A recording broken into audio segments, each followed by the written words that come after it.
back for another Fearless Power podcast. Today I have the honor to sit with my good friend Kelly. She's a powerhouse stylist and she owns a boutique salon in New Jersey. And what's the name of your salon? So Reelstyle Beauty. Yes, and she also owns an agency. Yeah. So today we're going to be talking about how she does all. How does she do it all? Like, she owns a boutique salon and she also freelances a lot, and she's in New York, she's in Florida. So this is a whole other perspective of the beauty and how you can just expand yourself in so many different ways. So Kelly, tell me about a little bit about your boutique salon. How long have you been in business for? I know you said that it's hitting 5 years. Yeah. And it was something that you didn't have it in mind. That wasn't your dream. No. Dream to open up a salon. So tell us how did you create the name? How do you get the name? And how did you open up your salon?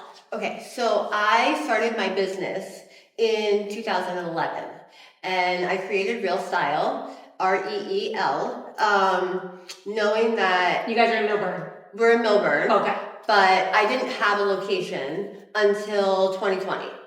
So I opened my business in 2011, and it was just contracting work, freelancing work. I went into salons all over New Jersey, the tri-state area, and negotiated a high commission because I didn't need anything but space.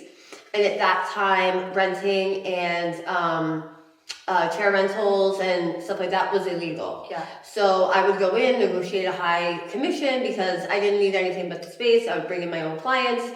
And then I did that all the way until 2020. So you said, is that 10 years almost? Yeah, it was. I'm going on 15 years total. Yeah. And then I was sharing space in a studio going into 2020, into the pandemic. And I kind of got pushed into opening a brick and mortar because nobody wanted to go back to the city. And people really wanted New York quality. And I just had such an influx of new clients, and I kind of do, my clients are really I call them transformation clients because they're the full package. Yeah. I have a very unique bias cut that I offer, balayage. I was a trainer for L'Oreal Professionnel when I started my career. So I started my career in education and then quickly got into freelancing. And that's why I started the LLC. Okay. So I realized that I was going to get a 1099. And when I learned that, I was no, I'm going to age myself. You started learning more about the business, but not to say Cal, that wasn't your dream, was not to do hair either. You actually went to college too. Yeah. Yes. So, tell us, how did you end up doing hair? Okay. So I,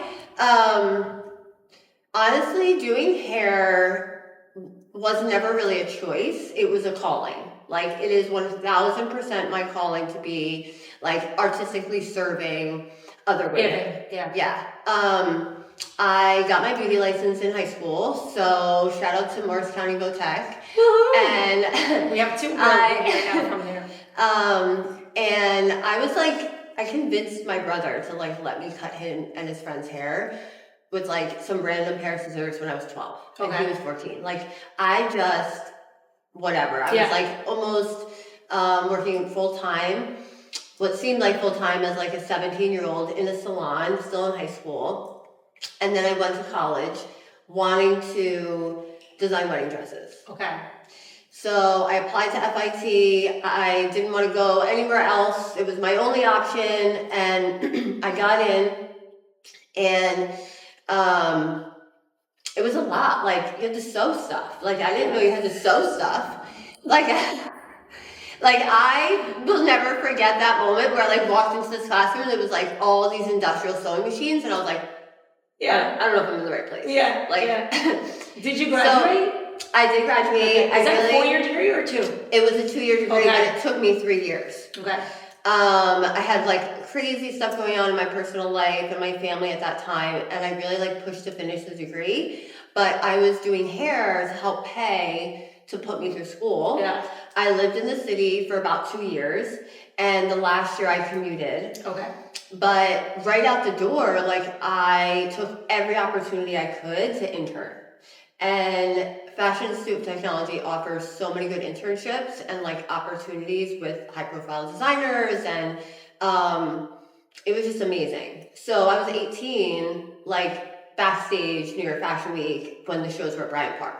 Yeah. So I've been in the culture of New York Fashion Week since I'm 18. Definitely. And that's what you love doing that as well, right? I That's loved it, but I just didn't want to sew anything. Yeah. Like I was like that. Like making clothes was this whole other atmosphere. Like I thought I was just gonna sketch it. I love to draw. I love to paint, but like sewing things was a lot. Yeah. I'd say the biggest like just impact that the education made for me is all the education on fabric studies and colors. Like we had to learn so much about different fabrics and design and construction. So as much as I don't want to sew things, like it taught me so much about draping and about like anchoring. Okay. So when you translate the drape of a piece of fabric and the anchoring of that fabric to make it right, like do you want it flowy? Do you want it pleated? Do you want it firm? Do you want like all these different things in relation to like a satin versus brocade? Yeah.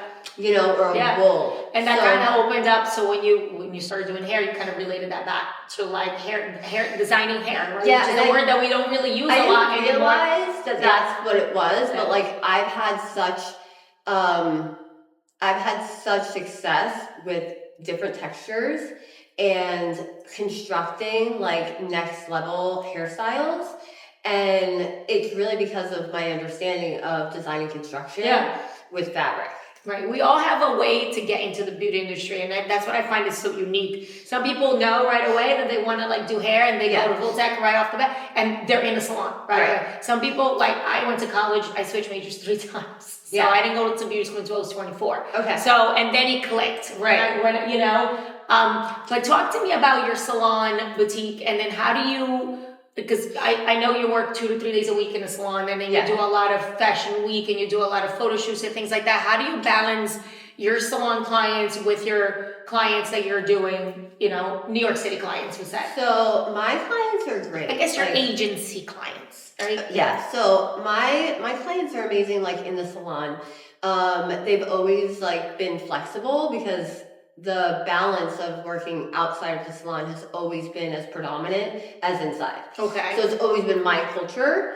And because I had access to the production of fashion shows and working backstage fashion shows since I was 18 years old, like I always had my foot in the door. At one point, I really felt like I wanted an agent. Like I remember being introduced to, who's now a good friend of mine, a very important mentor, Ted Gibson. And he was, I don't know, wrote an article and was talking about like being represented as a hairdresser by an agency. And at that time it was new. Right. You know, like talent was actresses, actors. Yeah. Like we weren't represented that way. Right. And I was like, I'm like, that's what I want to do. Like I need to be represented by somebody because I'm a talent that serves talent. Right. And the more I got into that world, I realized that it's like, it might be aggressive to say selling your soul, but like to me it felt like that. Like I was pregnant with my first son, but by the time I was 24. So I was like working all over the place. I was pregnant. I was educating for brands, all by the time I was 25. Right. So, but you gained so much knowledge and so much experience, even though everything felt like you were so tight with time, but it got you to where you are now, which I find that like, it's amazing. Like we were just talking about it, like, you know, last time we spoke, like, I don't know how you do it. Like, I don't know how you're in the city early in the morning doing bridal or doing, and then you come back and you have a whole normal salon hour, you know? It's like, it's been my norm. Right. But I think, you know, when I realized I loved agency work, I was telling you like the story of how that first time when I saw the hair and makeup backstage at New York Fashion Week, like I got my foot in the door by interning for the garment side. But once I saw what it was like, it clicked. I was like, ugh, and this was before understanding like how to be represented by an agency, or there was agents for hairdressers. So like, I knew that that's something that I loved.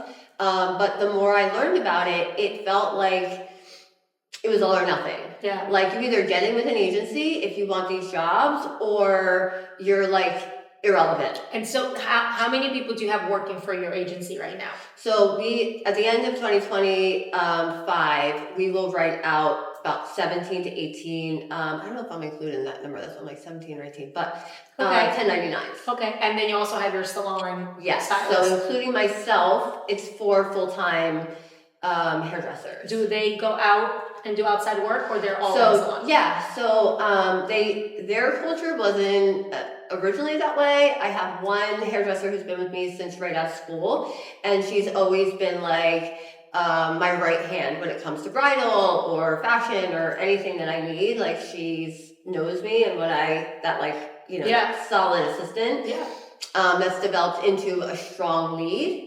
So that's been great. And then the other 2 hairdressers are seasoned, but their normal is not freelance. Okay. So they've been like working into freelance work in the last 2 years, just since they've been with me.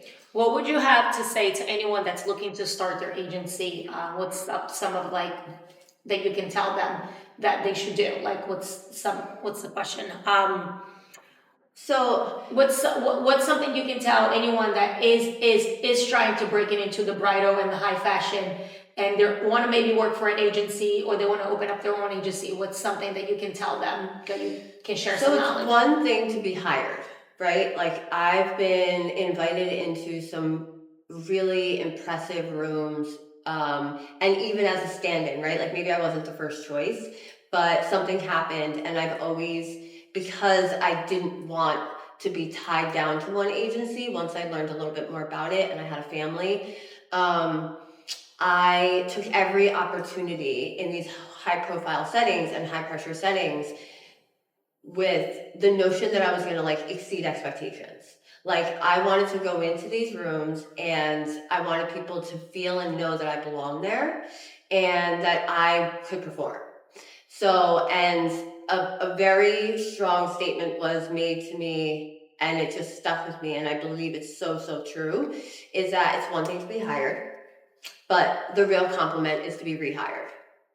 So if, it's one thing to be invited into these high profile settings, but you have to be equal measures of like impressive and humble. Yeah.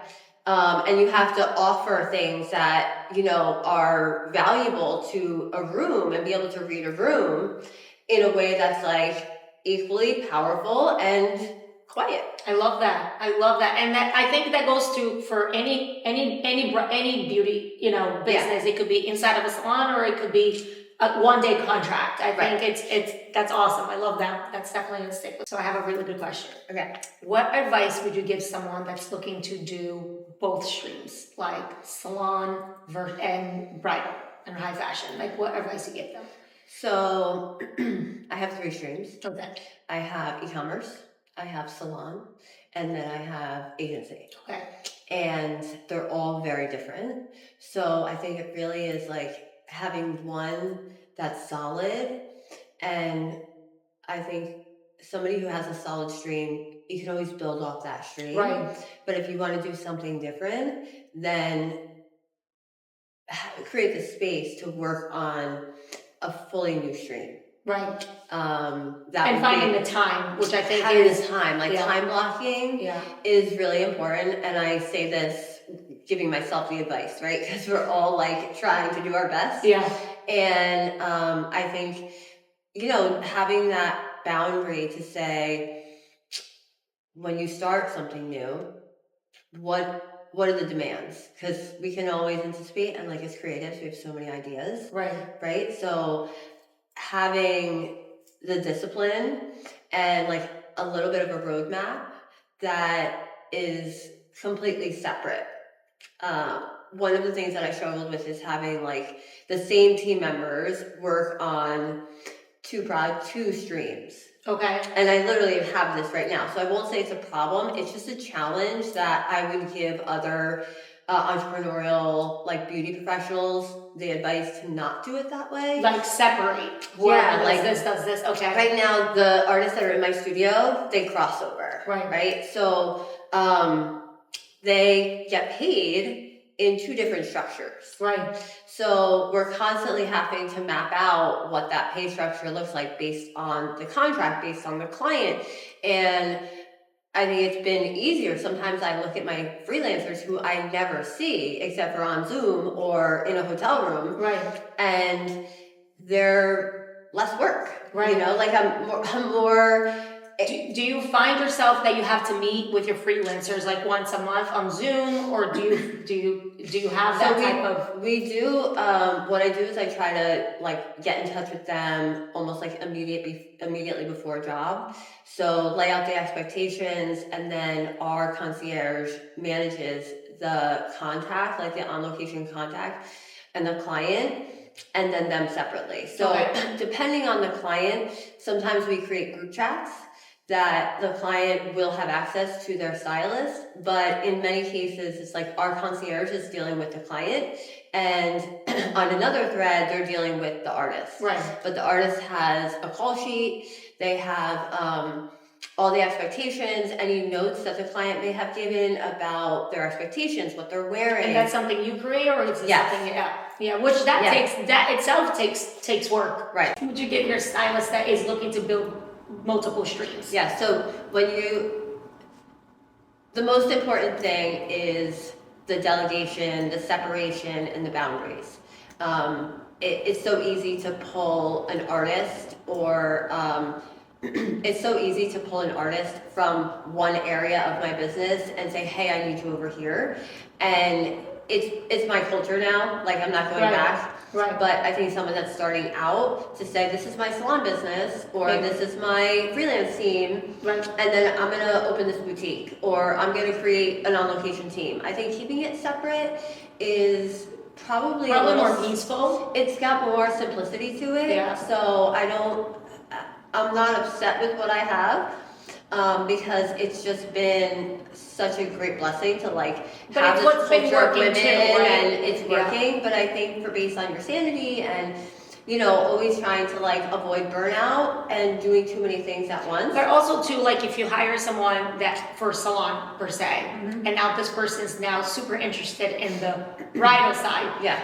What are you gonna say? Like you can't do it. So you also you especially when somebody's starting out. I used to do bridal. It was not for me.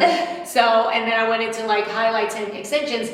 But like, what do you do when there's an assistant coming in and now they want to do both? You have to have that flexibility too. And I think it's my responsibility to educate people that the pay structure is different. Right. And I initiated my business with the desire to feed artists and serve clients. And it's been lovely chaos in between. Yes. But, when it comes down to it, it took me a while to figure out how to price for profit. Right. Because it's amazing that you can like refer a fellow artist. If I couldn't take a job, I could refer somebody, right? Or if I can't take on, I'm already booked for a day, I could bring other stylists on. Right. But with a pay structure for freelancing, it's very different. And is it worth it? Is it worth it? Do you see your money in the end?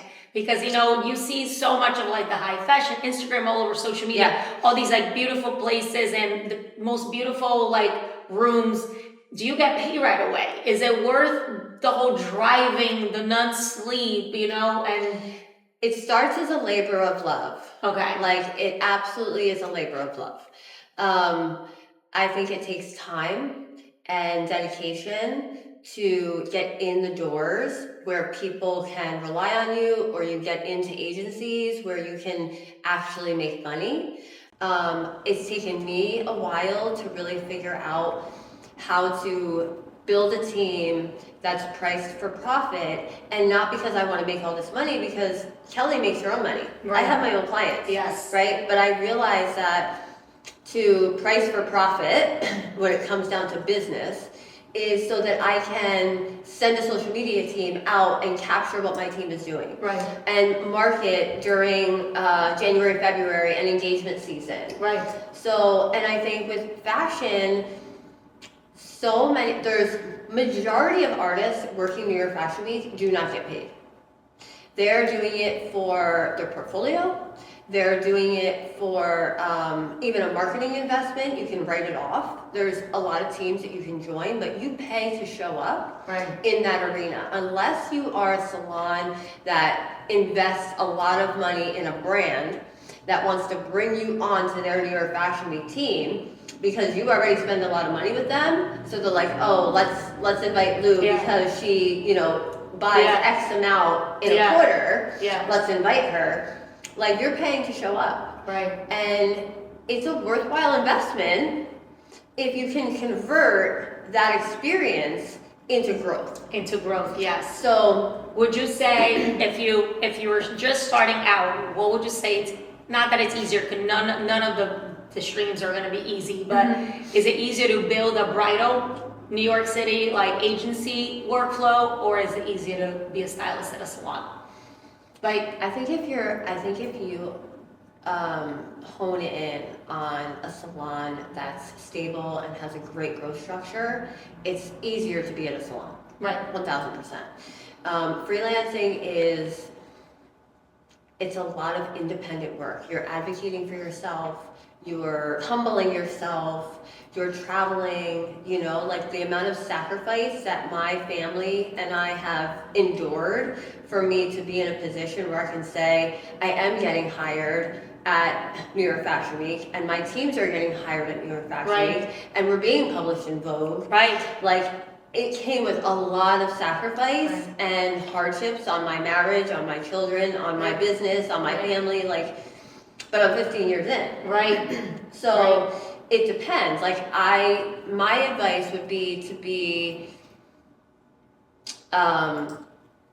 find your stability. Right. Find a stable environment where people are encouraging you, where you could develop, your wants and your desires at the same time as your skill set. And knowing what you want to, right? Because I know for a fact that the high fashion, for now I can speak, it's not for me right now. I don't want to do all that. I don't want to go into New York City, wake up early, do the whole job. I personally don't. I want to come in and be in a stable environment, but it's not for everyone. You do it all. And I like the crazy, and then I'm like, a day in my studio after Bridal Fashion Week feels like a day off. Right. Like, it could be 12 hours with 5 clients, and I don't even eat, and I'm like, oh, this was easy. What's something you look for when you're hiring? Like someone, let's just say someone, because you said you run your business and you cross both streams of income. Yeah. What's something you're looking for? Like when they're at the interview. So it's taken me a long time to realize that not everyone is you. I didn't want to say it, but it's true. It's so true. Because it doesn't even matter. I feel like, if I'm gonna wake up at 7, be here at 7:30 for a client, I'm gonna do it. Right. I will do whatever, because I've always been that way from my career. But not everybody has the same And you can't expect mindset. people to be like you, right? Because it's okay that they want to come and leave, and it's okay that they don't want to stay late. They don't want to work 2 days a week. They want to travel 3 hours. It's just finding the right person, right? So what is it like? What's at the interview? You're like, it's gonna be great, or it's not. I think it really it comes down to reliability, right? For me, because the things that I hire for are non-negotiables. You know what I mean? If I expect you to show up, I apologize if someone's sick. I'm empathetic to the things that go on, but I totaled my car hours before a wedding. I was there. Right. We have team members that have had their heart and life crushed by men, and they show up to take care of a woman on her special day. Right. So at the end of it, if I have to know you're going to be reliable. Yeah. And from a skill set point, from a technical, creative aspect, people are always growing.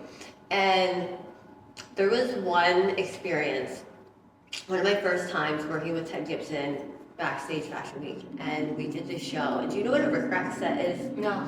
So it's like when you take a hairpin and you like figure eight. I definitely didn't know what that was. you take a piece of hair and you like figure eight it through a hairpin. Okay. And then you clamp it and you flat iron it. So when Okay. it comes out, it's like full on frizz. Yeah. And there was like 45 models from Carmen Mark Balbo, probably 2016. And I remember it being like, I was like, oh my God, this was awful. Like, he is gonna come back here, he's gonna freak out. Like, what just went on here? Yeah. Like, the stress, Yeah. the panic, the moves, the this, all of it. And when it was all said and done, he comes back and he's like, give yourself a round of applause. Like, holy Like, shit, I he can was like, you guys are amazing. Everything was beautiful. Thank you so much for your touch. And I was like, what? Because I struggle with perfectionism. Yeah. And with all these artists and levels of talent and ways of working, like, he has been so impactful for me. Yeah. Because you can't judge where somebody's at, because it might be perfect for who they're serving. Right. Right? So, like, not to compare to me or to what I do, but I think, foundation and how you show up and reliability, like those three things for me, because it's a non-negotiable. let's face it, like, not to be rude, but there's plenty of hairdressers in our industry that are not great. Right. But they have amazing businesses because they are amazing humans who can serve a group of women who relate, and it's good enough. Like, what you do is good because it's what you did. Right. Right? So if it's good, it was good enough for today, and you're going to be better tomorrow. Right. Always, always. And then for anyone going, not wanting to be in a salon, what's your advice? What's their first thing that they should be looking for, like, after graduating beauty school? Is it a mentor like you? Or is it an agency that they're getting just the experience, not getting paid? Also, can you get paid when you're like fresh out of beauty school in bridal or fashion? I think you can be expected to be paid by the hour. Okay. And there's a ton of opportunities that are not paid. I think advocating for travel reimbursement is something that I would tell young artists that, like, even if they get a great opportunity and it's not paid, I'm never offended or surprised by people at least asking for a travel reimbursement. Okay. I think that's honorable. And then, I think, so a base rate, right, to show up in New York versus New Jersey is different, Connecticut is different, and Pennsylvania is all different. But I would say a base rate that somebody should be willing to show up for is $150 per person. Okay.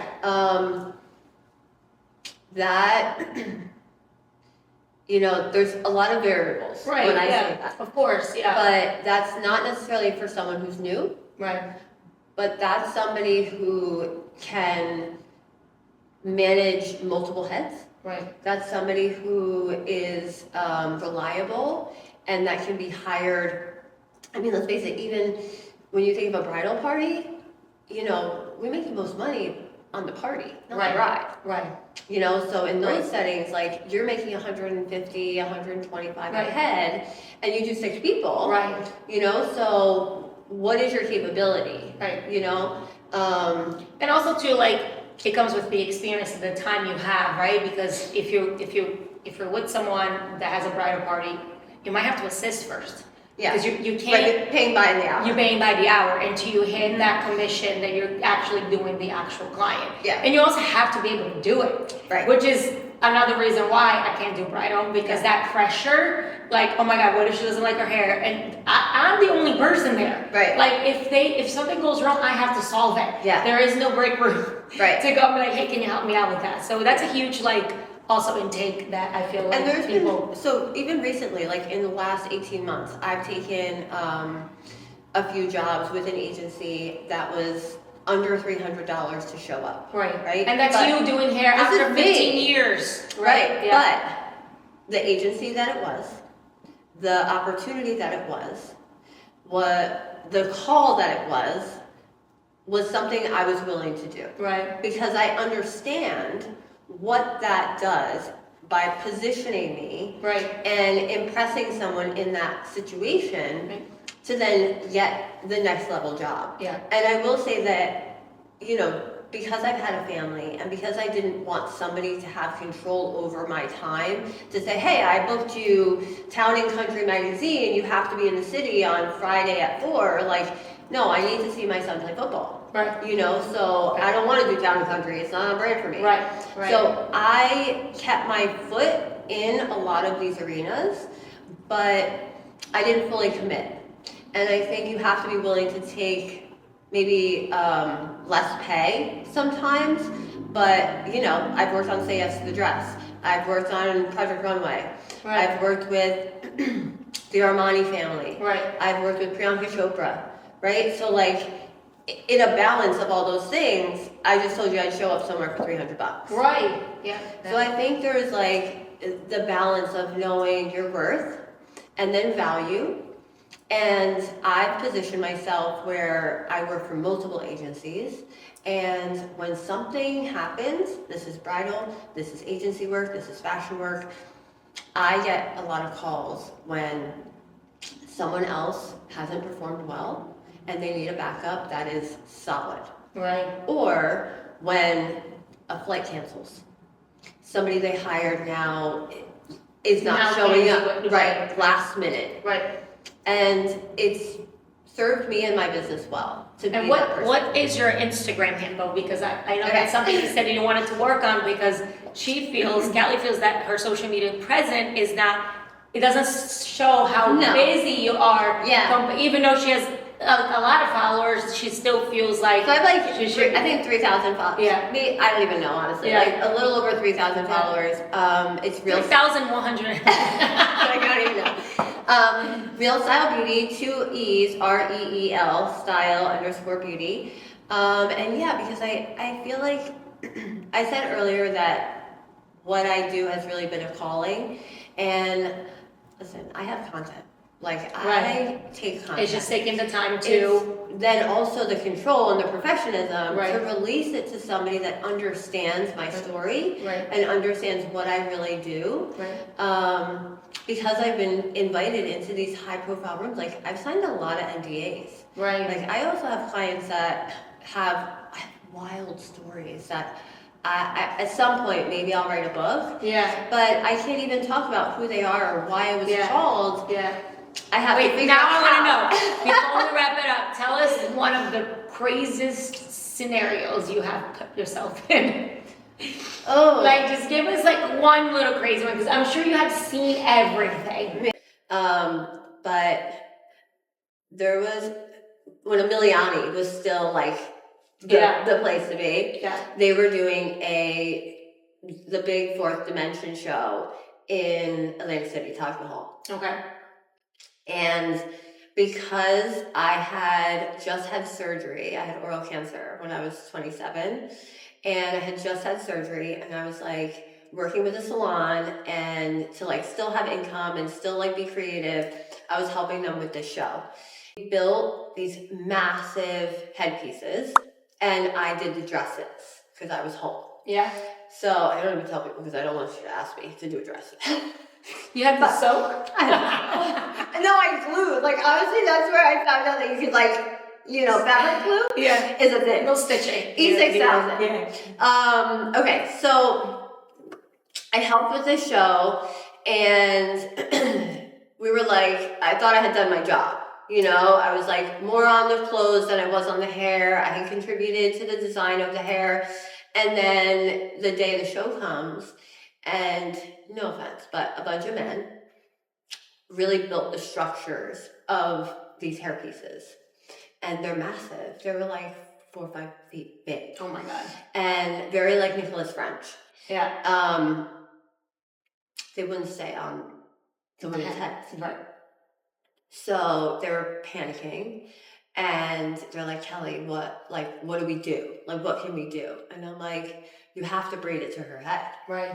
You have and they're like, well, like they didn't know what that meant. And sometimes I say things, I don't even know what it means. Yeah. I just know how Well, to that do makes it. sense, right? You're just I'm like, Stitching it. You're stitching. right, like here I am, like I want to sew, but I'll braid that shit to your head. Sorry. So I went and there was 3 headpieces, and I literally took this massive headpiece, and I was able to take excess hair that we had, glue it, braid it to the foundation, which was like kind of like a headband. Oh my God. And then I pulled all of her hair from the back and the front, and it was like a crown We need braid. to find a photo of that. But I'll share it. It's Yeah. insane. And I braided it to her head, and this poor model, like that's the one thing.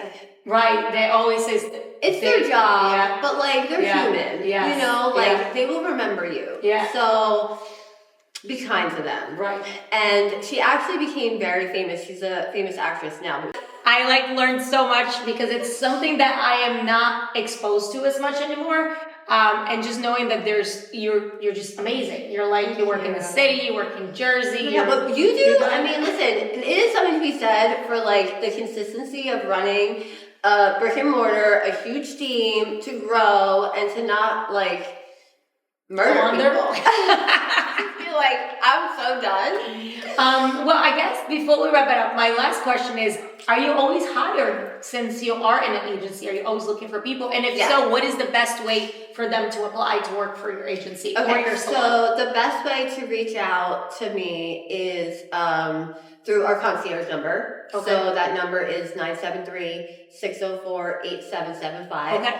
Literally just text. We'll make sure we'll link that below our episode Yep, too. you can just literally send us a text. Okay. And I will say that it's not based on your Instagram or based on, it's about who you are, what you offer, and how you can handle difficult situations, along with having foundations and styling.